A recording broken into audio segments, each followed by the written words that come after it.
Hello and welcome to Business Unmuted, a business discussion broadcast live on LinkedIn and available for download from all the best podcast sites.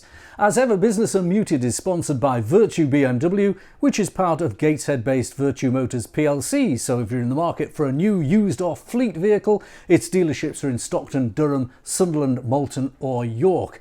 Now, today's programme is recorded with nobody joining me in the studio because I'm self-isolating. Now, it's not that I've tested positive for COVID, more that I'm determined to test negative for my Fit to Fly test next week because I'm going to the USA to see my daughter at last. A combination of the tough US travel restrictions until November last year and some health problems at her end have kept us apart for over 2 years. And in that time, she's got married and I was father of the bride via Zoom. So needless to say, I'm really looking forward to the trip.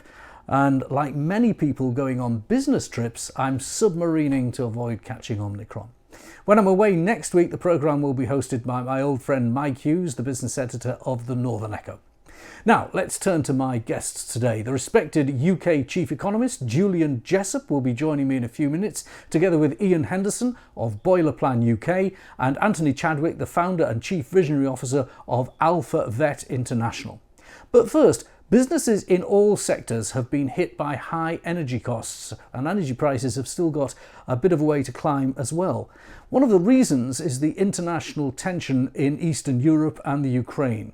Last week, the former Defence Secretary, Sir Michael Fallon, gave a talk to representatives of business in North East England about the issue, and afterwards he joined me for this short interview. I'm joined by the former Defence Secretary, Sir Michael Fallon, to talk about the situation in Ukraine. We'll talk about why this matters in a minute, but first, Sir Michael, can you just tell us about the geography and the way in which the contested space is lining up? Sure. Well, Ukraine is there at the north of the Black Sea. It was originally part of the Soviet Union, but since the fall of the Soviet Union, it's been independent, sovereign. It's a democracy.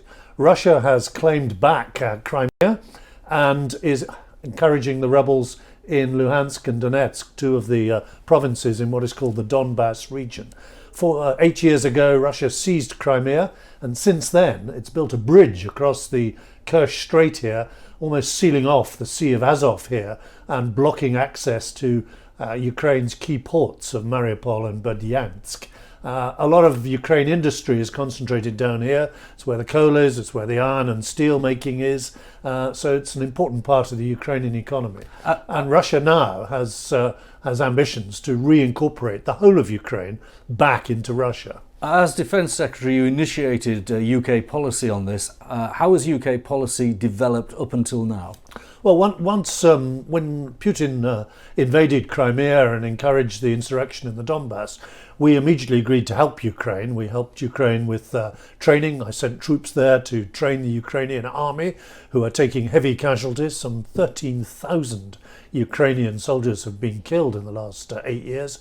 And we have been supplying various forms of equipment, mainly defensive equipment and other weaponry to help them resist the kind of aggression they've seen from Russia. So we've been doing that for 8 years now. It's been stepped up. There is more help to the Ukrainian Navy, and we're now supplying them with anti-tank weapons. But it's going to be very difficult for Ukraine to resist a full-scale invasion.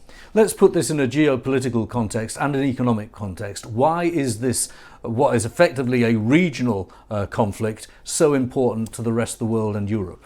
Well, it's important because if Putin gets away with this, if Russia gets away with this, then no other country in Europe is completely safe. Russia could then start laying claim to Georgia, to Moldova, to part of Moldova, and could get away with moving troops all along the frontier with NATO, and could indeed endanger the Baltic states. So it's very important the West stand up to this. It also matters for our economy. A lot of this is about energy, and one of the reasons we're seeing high energy prices at the moment is because too many countries in Europe are dependent on Russian gas. Ukraine is very dependent on Russian gas, earns a lot of money from the transit of Russian gas through Ukraine, which is why the proposal to develop the Nord Stream pipeline, the second pipeline direct from Russia to Germany, could be very, very damaging to Ukraine, because Ukraine would then lose the transit fees from gas and become even more dependent on Russia itself. So Ukraine has a double squeeze, really, an economic squeeze from potential policy in Germany and other European states for Nord Stream, and this military squeeze and tightening of the noose from Russia.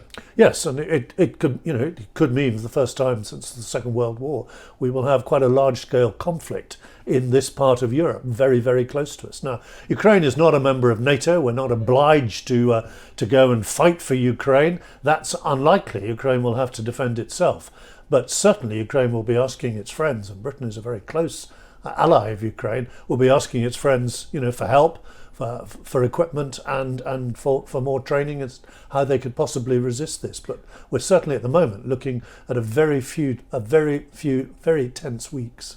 And just looking back on your time as Defence Secretary and the briefings that you may still occasionally get, how do you think the forces do match up? Clearly Russia is overwhelming, 100,000 troops, but is there a spirit for a fight in Ukraine, or is it an atmosphere of worry and concern that they will be overrun? The eastern side of Ukraine has a lot of Russian speakers in it and has traditionally been more pro-Russian than the West. But the effect of this civil war, the invasion 8 years ago and the civil war since, has actually been to stiffen up Ukraine. It's been to strengthen civic society in Ukraine and to make Ukrainians prouder of their own country. So there's no doubt Ukraine will fight. But there are Russian tanks and troops now on the border between Belarus and Ukraine. There's substantial Russian troop movements along the east here, down to the railhead at Rodansk, and Russia, of course, can now take troops directly across into Crimea. So Ukraine is pretty well encircled now by Russian troops and heavy Russian armour. So it's it's not going to be an even fight. Sir Michael, thank you very much. That was Sir Michael Fallon, who talked to me last week. Julian Jessop, one of the UK's most respected independent economists. The stuff that Michael was talking about in that interview is still obviously very current today. Now, the economy is being hit by this tension in Eastern Europe, isn't it? How do you see the assessment of that and the impact of higher gas prices that have resulted?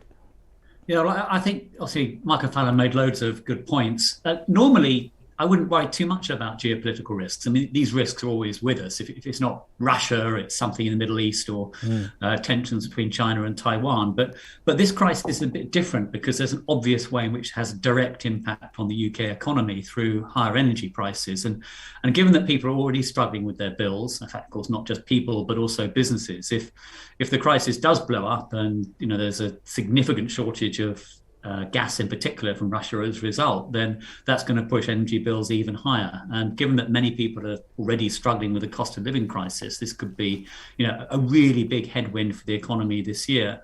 On top of that, we've got the self-inflicted headwind of the tax increases that the Chancellor is published. Now, he's not to blame for the cost of living crisis. That's a global phenomenon. There's probably more he can do to alleviate that. But he's certainly to blame for talk of raising taxes. And I hope that that's something he corrects sooner rather than later. Well, yes, you've written about this, and it's a very good article, by the way. If you want to look at Julian's work, you can see it on his website. Look at Plain Speaking Economics, really good. You've got an article, Time to Ditch the National Insurance Hike. Now, I've got to say, I agree with a lot of what you've written in this article, but let's just look at the counterpoint.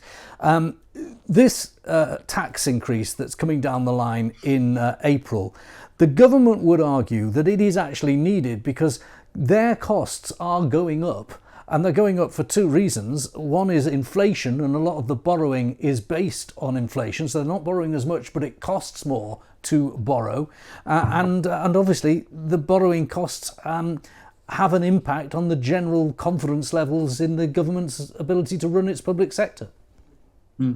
Well, I'm actually relatively relaxed about those points. I mean, first of all, yes, inflation is higher than expected, and that's pushing up the cost of servicing government debt, particularly that part of the debt that's directly linked to what's happening to the RPI inflation index. But the reason why inflation is picking up is that the economy is doing better than expected, and the combination of stronger growth in incomes, wages and profits, Plus the impact of higher spending is actually boosting tax receipts. So overall, actually, the recent government borrowing numbers have been better than anticipated. So we borrowed something like 13 billion less than we thought so far in this financial year, and I think that number is actually going to continue to increase. So there's sort of growth dividend there that the government can use. So rather than having to raise taxes to fill the gap in the public finances, I think it should be focusing on boosting growth. And of course, raising taxes, although it might raise a bit more tax from those taxes that you increase, might simply dampen the economy overall and actually end up costing you more money than you get from those tax increases themselves. So I think a good rule for chancellors like doctors is first do no harm. And I think there's no immediate need to be raising taxes now. Well, the other point, though, is that this cost of the debt, which you have addressed, it was the cost of servicing the debt has grown by almost the same amount as the extra taxes from the growth. So it's a bit new. Surely we've got to get ahead of it at some stage. It can't be for never and never, can it? Yeah, I mean, it's a bit more complicated than that. It's certainly true that the cost of servicing debt has jumped. But actually, most of the increase in spending that's been driving up the numbers recently has been either on things like COVID testing, which hopefully is a temporary spend. The UK, it does look like we're going to be the first major economy to emerge from the pandemic. So that element of spending will drop off. And also related things. So we've spent a lot more, for example, on subsidies to the rail industry because nobody is travelling. But as the economy opens up again, then that part of spending will fall away as well. So you're absolutely right. We're probably going to end up paying more on debt interest than we would otherwise have done. But other forms of spending will fall off. And the reason why debt interest is going up is because the economy is recovering, and that produces benefits on the revenue side as well. Now, this recovering from COVID point you make, I run a small business in the north of England. It's a PR firm and a marketing firm. And I always say that is the kind of firm that's at the front end of any recovery. Also, it's first into a recession, by the way. And our phones have been ringing because people are ready now to start marketing their services again. There is an anticipation of the first out of COVID effect getting the economy going.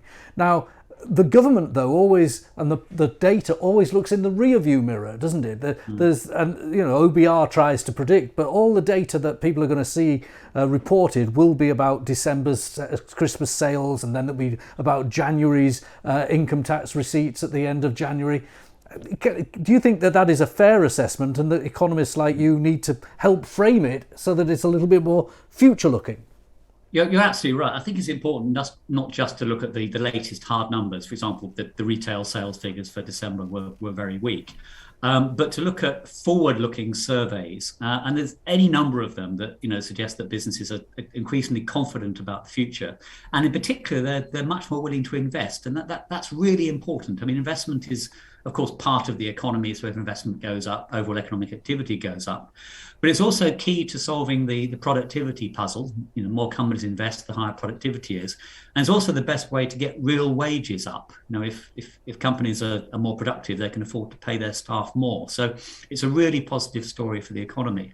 And the other thing that's going on, of course, is that the labour market is very strong. Now, that's not an unambiguous positive. If you're someone trying to find staff, it's a right pain. You have to pay higher wages and so on. But from the point of view of consumers who make up the bulk of the economy, they are starting to see their wages pick up, and that is helping in many cases, not all though, but in many cases to offset higher prices as well. And even if people's wages aren't going up, they're feeling more secure in their jobs, or maybe they're willing to move to a new job that might be better paying. So the combination of a strong labour market, optimistic businesses looking to invest more, and the easing of the COVID pandemic means I think this will be another year where the UK economy does better than most people expect. We'll bring Ian in a minute, but I want to ask you first about inflation itself. We run in the north of England, Recognition helps organise 2 shadow MPCs, one in Yorkshire and one in the northeast. And on both of those shadow MPCs, I find myself one of a minority that said we should have put interest rates up way before December. And the impact of the resulting increased interest rate was muted because of that. Now, I'm no economist. What do you think about the way the bank is handling monetary policy and the dangers of inflation? Well, I think the Bank of England has made a serious mistake. It's underestimated the extent of inflationary pressure in the economy. I think it's partly because it's looking at the wrong things. I mean, there's a tendency always to look at whichever prices happen to be going up the most and finding some excuse why those prices can be ignored. But the bigger picture is that central banks, not just the Bank of England, but also the Federal Reserve in the US and the European Central Bank in Europe, have been printing enormous amounts of cheap money or free money over the last couple of years and pumping that into the economy. And you don't have to be a sort of old school monetarist to believe that inflation is caused by too much money chasing too few goods and services. So I think the surge in inflation, yes, it's been exacerbated by the global energy crisis and shortages of semiconductors and so on. But the root cause is that monetary policy has been too loose for too long. And I think although the Bank of England is starting to correct that mistake now, it's going to have to work a lot harder than it would otherwise have done in the next few months to bring inflation back under control again. Sounds like we're in violent agreement, but it isn't the common view in business. I'll just put Ian on the screen and let's see what he thinks from Boiler Plan UK. What is your view on interest rates? If you were on the shadow MPC, would you have voted to put them up last year? I mean, I think we have to start addressing interest rates when inflation is rising so rapidly. It's the only way we're going to kind of calm spending down, I think, a bit. But yeah, I mean, my specialist subjects certainly don't lie with the economy. Julian has that one covered, I think, Graham. Right. And one last thing before I move on to you properly, Ian. What do you think the bank will actually do? You said they have to bear down on inflation more because people forget it's a cruel thief, isn't it? It steals your jobs and your savings. Yeah. But indeed. So what do you think, Julian, the bank will actually have to do? Well, it's a good way of looking at it. What do I think they should do? I think they should raise rates aggressively now and start to sell back some of the assets that they bought as part of the policy of quantitative easing. So you raise the price of money and also reduce the amount of money in circulation. Now, that will be painful in the short term, but I think it sends a clear signal that they're serious about getting inflation down. That will reduce inflationary expectations in the economy and it'll prevent the need to do even more at some point in the future. So I think basically they need to shock the markets now by raising rates. I don't think they'll do that, though. I think they might just nudge up rates by another quarter point in February. But that's already expected by the markets. That won't really surprise anybody. So it won't have that long-term impact that I think is required. No pain, no gain. That's one way of looking at it. Alternatively, the stitch in time saves 9. I think the stitch in time now is a bigger rate increase now rather than having to do a lot more in future. Okay. Ian, let's bring you in. Your business installs boilers everywhere. You've got a team of 100 or so engineers around the country doing this. The economy is obviously very important to this, but so are gas prices. So's the pressure we started talking about with Sir Michael Fallon. How do you see your business prospects in the year ahead, given the market that you're operating in? Well, undoubtedly, any pain in consumers' pocket is going to mean they have less money for spending. And then, if Russia does invade the Ukraine, then undoubtedly that's going to affect energy prices and it's going to affect consumers' ability to spend. What we do, we are an essential service. People need heating and they need their boiler to provide heating and hot water. However, they've got to be able to pay for that. There's no doubt at all that if there was an invasion by Russia on the Ukraine, then the energy prices would rise, and it may affect our business. What are you doing about the general impact of high gas and energy prices? What products are you bringing to the market that offset them or help customers offset them? So, I mean, just a replacement gas boiler will reduce customers' energy bills by 20 to 30%. If you layer in some smart controls, you can improve that again, depending on the type of system that they're operating now. But I think the quicker that we migrate in the UK to a more sustainable energy source, such as hydrogen, which if we could become our masters of our own destiny and a bit more self-sufficient with our energy and protect against price hikes, that's a better way to solve any energy crisis than maybe replacing appliances in your home. Ian, you heard what Julian said, and you were one of the business people who attended Sir Michael Fallon's Global Explainer when he was talking about the economy and its impact on Russia. He also talked about Taiwan and the general economy. In your business plans going forward, do any of these siren noises or in the case of Julian, his optimistic noises, give you pause for thought and to change your plans going forward? I mean, we'll continue on our growth curve that we've been on for the last 5 years. I think going back to what Julian was saying and maybe touching on, I think no government wants to stop quantitative easing and wants to stop printing money. But I think one of them at some point is going to have to do that. We've got to stop the train on this money printing, and we're going to have to go through some austere measures to get ourselves back on track and bring spending down. But I mean, our business plans, our growth may be affected in terms of gas, but that also might accelerate our growth as people may look for alternative energy. So heating technologies such as air source heat pumps. Air source heat pumps, I think, are going to play a big part in our migration towards net zero over the next 5 to 10 years. I think hydrogen would be even better for the overall economy, and certainly for the consumer. It would be cheaper to install the technologies than it would certainly for air source.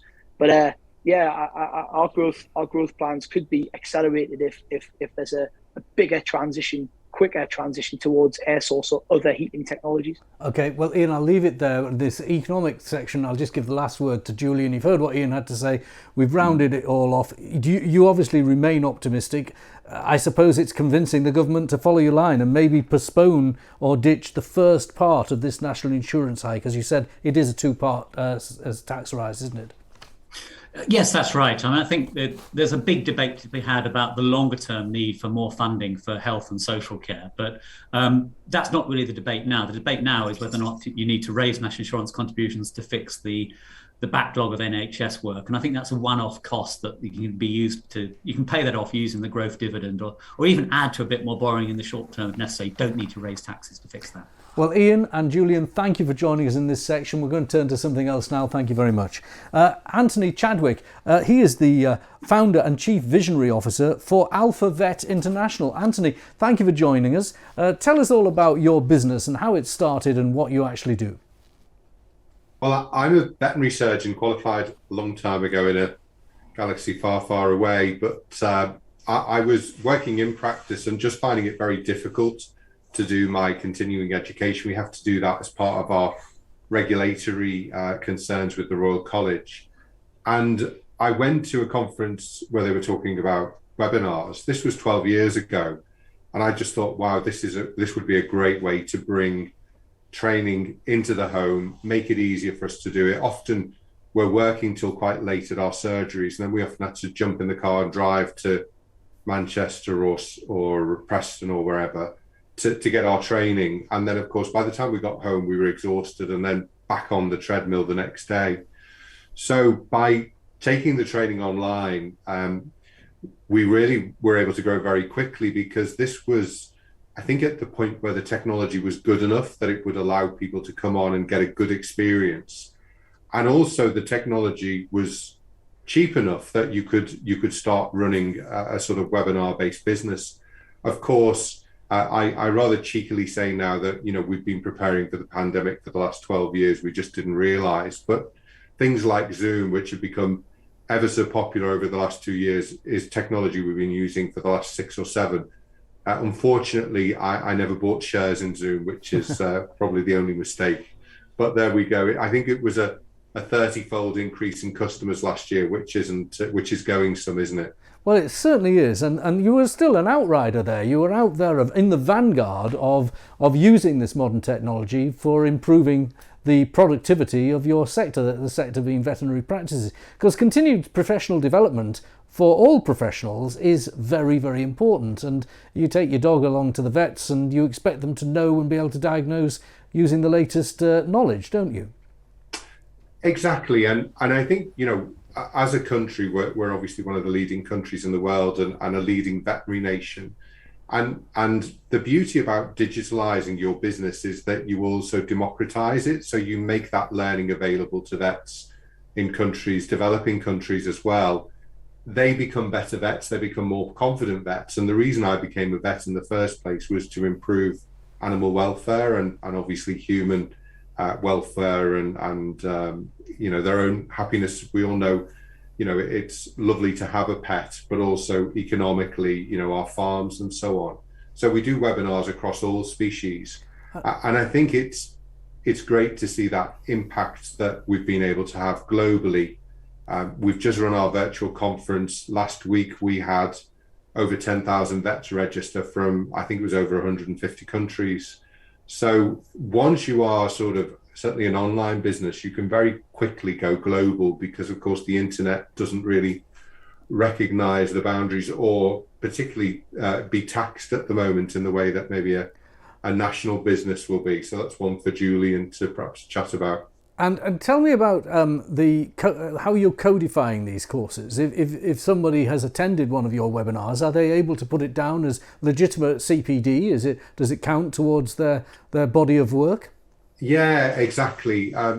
Obviously, 12 years ago, I walked around one of our small animal conferences and told some of the companies that they should be doing webinars, and they said, "What's a webinar?" 12 years later, it's the most common way that vets learn, certainly in the UK. So it's made it very convenient. The Royal College is actually a very good regulator because I think it's quite laissez-faire. Their attitude is that if people go to the training and it's rubbish, that company doesn't last very long. And actually, the surveys that we do every year show that people find our quality the best in the market, because if I want to get the best professor from UC Davis in California, I don't need to fly him to Liverpool to give that course, but I can actually just put him over the internet. And so we're saving money. We're obviously also saving resources. So probably over the last 12 years, I've taken several million miles off the roads and the airways.